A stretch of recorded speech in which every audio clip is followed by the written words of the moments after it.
بسم الله الرحمن الرحيم والتين والزيتون وطور سينين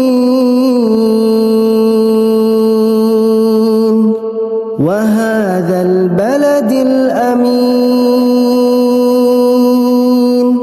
لقد خلقنا الإنسان في أحسن تقويم ثم رددناه أسفل سافلين إلا الذين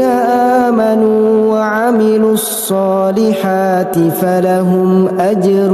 غير